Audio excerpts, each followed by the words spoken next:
Hello again, this is Andrea from CleanTechnica, and we are here at ClimateLaunchpad 2018, and I have Kirsten Dunlop, the head of ClimateKIC, and would love to know more about how ClimateKIC and ClimateLaunchpad go together, and what you're doing here, and how exciting it is for you. Thank you very much. So ClimateKIC, let's start with ClimateKIC. The KIC stands for Knowledge Innovation Community. Yes. So we are one of the communities that were created by the European Commission and funded by the European Institute of Innovation and Technology. And our job effectively is to mobilize everything that we can through innovation for European competitiveness, productivity, growth, jobs, and so on. In our particular case, our challenge is climate and climate change, and the challenge of mobilizing innovation as a mechanism of transformation in particular. Because if you're working on climate change, this is not about unlocking market dynamics that are going to create a whole lot of interesting new sources of wealth. This is about solving for a particularly difficult, challenging, wicked set of problems in a rapidly shrinking framework of time. And that's really where innovation comes into its own. But it's not innovation in the ways in which we've been doing it. It's innovation that is shifting from a proliferation of single-point solutions, technology solutions, often kind of biasing to things we know and recognize, so ending up with something incremental, useful but incremental. It's really now shifting and upping the ante to systems innovation and radical, profound transformation of systems through innovation. So that's what we're about. We run a number of different initiatives that are working different angles, different corners around that problem. Some of it is with particularly working with cities, subnational actors like regions, and also with kind of national governments where they're willing. And running and putting together a whole portfolio of initiatives to run multiple parallel experiments, find solutions, put solutions on the ground for the ways in which we change heating, water, energy, light, the buildings we live in, the way we're eating, the way we farm, and so on. In that whole kind of portfolio of activities, we have a whole lot of work going on in the space of entrepreneurial skill sets, mindsets, and abilities.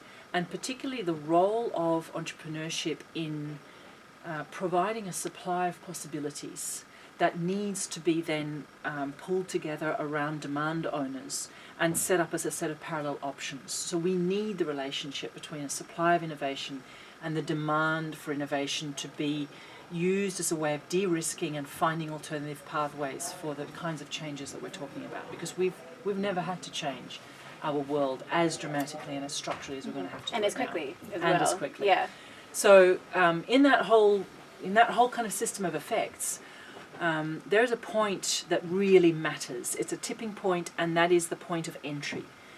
The point at which people discover a will, a capability, a desire, an idea, a sense of possibility and a pathway forward for themselves.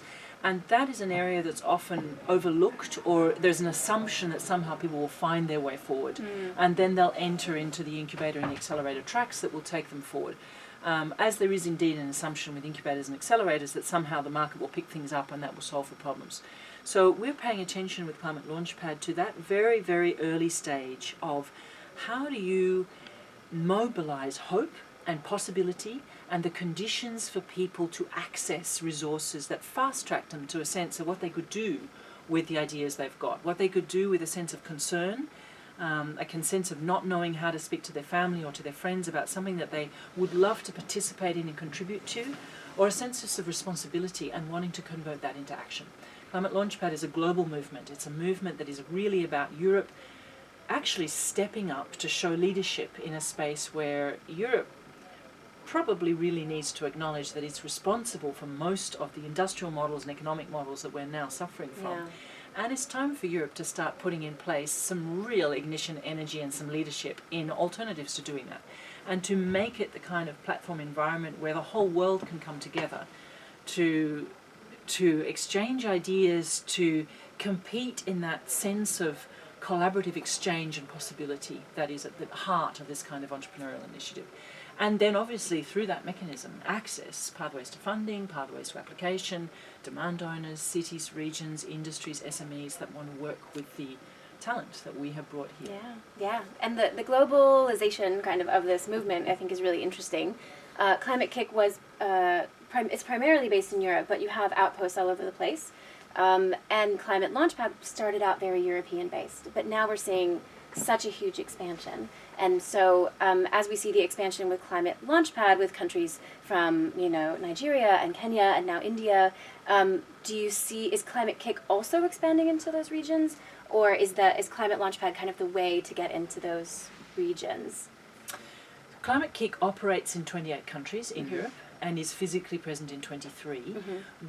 Because we work on systemic change and systems transformations, we are often working in areas where supply chains into Europe or out of Europe are directly impacting or engaging another area of the world. So sub-Saharan Africa for a lot of the food production in Europe, China and Asia for a lot of the construction industry or the materials production. We have quite a lot of work going on in South America because of questions around forest and the demand for wood and meat from areas in South America that's being driven by European consumption.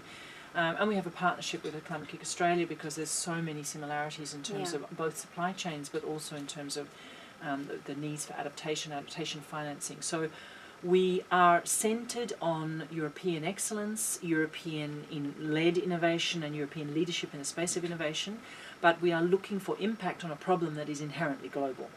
Climate Launchpad, a little bit like one other of the big initiatives in our portfolio called ClimateThon, is a different kettle of fish. It is a movement in every sense of the word.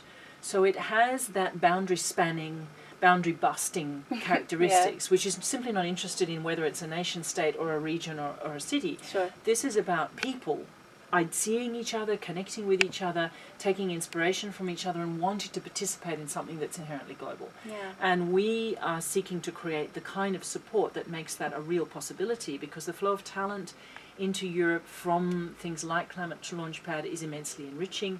The sets of possibilities that open up for European entrepreneurs in working in markets, say in developing markets, where there are leapfrog opportunities that are really vast, or even just the possibility for cross-pollination and reciprocal learning is extremely important. So for us, it's if you like, I think and work in terms of a portfolio.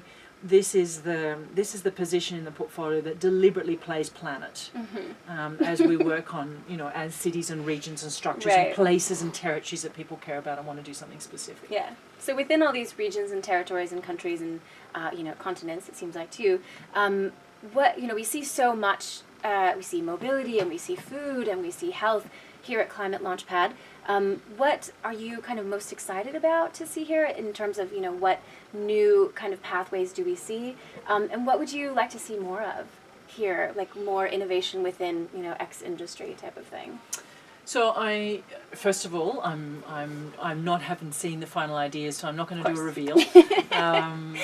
I think I have an ongoing question for us, which has to do with some of the inbuilt defaults in the dominant innovation model as a supply of new ideas, and the assumption that if you can just get a big enough pipeline of new ideas and kind of put them through a funnel, you will get change to happen in the world. I don't believe that's the case. Having worked in industry for years, changing core business models, I know it's not the case.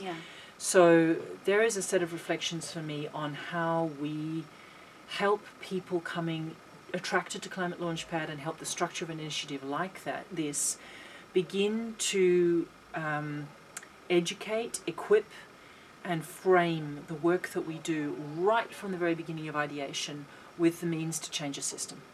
And that does mean thinking differently about the relationships between. It means probably less pitting ideas against each other and more connecting them to one another. It means thinking about a perimeter of multiple experiments. So, I would imagine we may go to the point where we want to create awards that are not for the single idea, but for our 10 that we want to see as a linked portfolio going forward. So I think there are some interesting reflections for what one can learn from the world of successful incubator-led, accelerator-led entrepreneurship globally, particularly some of the advances in fintech and digital innovation, and how we might need to innovate that to deal with climate change, where fundamentally our problems are behavioural, social, human, and the technology is got to follow, not lead necessarily. Maybe not. I mean, it's a chicken and egg relationship, but mainly we need multiple interventions working in parallel, connected to one another, as opposed to the kind of the heroes looking for the unicorns to provide a silver bullet. We don't have silver bullets for this. Yeah, the unicorns are unicorns, right? So they may or may not exist. So I like that idea about having the portfolio of companies kind of being the winners of the potential next event. So what else are you, so I know you said you haven't seen all the companies, but what else are you excited to see in this year's Climate Launchpad, but also going forward as we look at Climate Launchpad 2019 and 2020? How do you think that both the expansion of Climate Launchpad, we're seeing more countries every year, how do you think that will change, and then also how do you think this kind of these pathways will change, or these funnels, or kind of new innovations that maybe we haven't considered yet?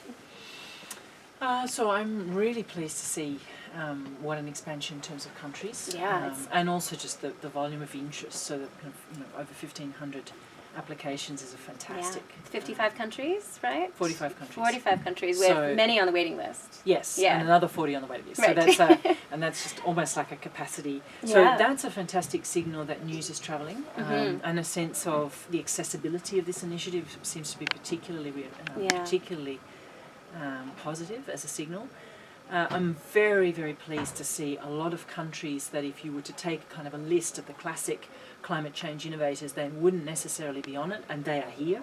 Great. So that speaks to me volumes in terms of, don't underestimate a book by its cover. Look for where people are concerned to make change happen. Yeah. It won't necessarily be where the classic kind of frames of reference are.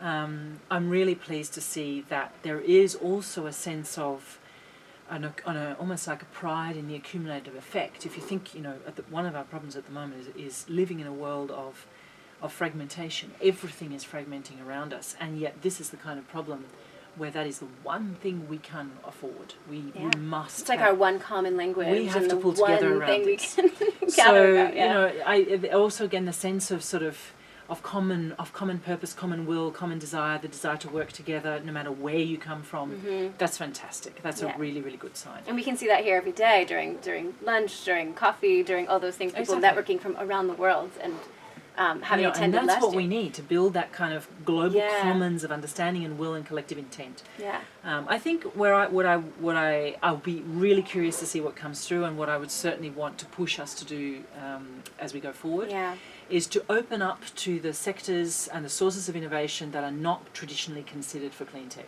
Right. So we increasingly look more and more on biosciences, genetics, arts, artificial intelligence, the whole world of digital innovation that is not the digital innovation applied to clean tech, but what can we do if we really start to think about biomimicry and playing around with ourselves, playing around with the way we understand our relationship with the planet, looking for different sources of innovation that may come from completely different sectors, innovating for something totally different. Yeah. Like a concern with aging, with health, with a lot of the innovations that are coming around food that are dealing with other kinds of issues that will also solve in behind here. And also, we are learning a lot from working with one of our sister KICs on raw materials and looking at how do you take some of the innovation problems way upstream to the design of extraction and processing and materials production that would mean we'd have a lot less problems downstream. Yeah, I think it's a fundamental shift in how we've been thinking about everything for the past 50, 100, 200 years. And I think being here at Climate Launchpad allows you to see how these companies can innovate from the ground up. So that's really exciting. Any other final words of anything you're excited about? Like, what is ClimateKIC doing in the coming year? Anything else you'd like to share with us about something you're excited about? Well, ClimateKIC is now really kind of setting ourselves on a hard course towards working, really making systems innovation mean something. Easy to say, not so easy to do. And we haven't been doing that. We have been doing a lot of the work that has generated a lot of the single point solutions that we're very proud of. Yeah. But now it's really about saying, what can we learn from what hasn't been happening and what we think really needs to happen, and how do we start to occupy that space. So a lot of that will be happening in the next couple of years. Particularly one of the things I'm most excited about is the way in which we are mobilising a very different way of working with communities and kind of really challenging ourselves to get out of this idea that there are innovators who become experts in innovation, who kind of tell the general public what's good for them and what they should adopt, Mm-hmm. but to really change the entire discourse and shift the perimeter to we collectively need to find workarounds, ideas, hack our own ways of living and our own ways Yeah. of working. More of a ground up rather than kind of a top down. Well, it's both. It's kind Yeah. of, we need to put the whole set of effects together, and that means, for example, we're doing quite a lot of work with cities to help cities look for and bring into light the edge communities that are already adopting a whole lot of stuff just because they're frustrated with the fact Sure. that the system's not changing. So they're just doing it. And starting to connect them up and learn from the edges, learn from the centre, put the big middle in together and start to bring an element of fun and playfulness and edginess into what we're doing. And that's really, I think there's a huge set of possibilities to become the kind of community that you come to when you have no idea how to solve a thing. Not that you come to because you've got a pretty good idea that you want to do this and you know what the outcome will be, but come to us when you have no idea. And you'll be working with a bunch of other people who don't, and we will find figure it out ways. together. Exactly. Yeah, excellent. Well, thank you so much for Pleasure. your time, Kirsten. Thank you. Thanks so much. Thank you.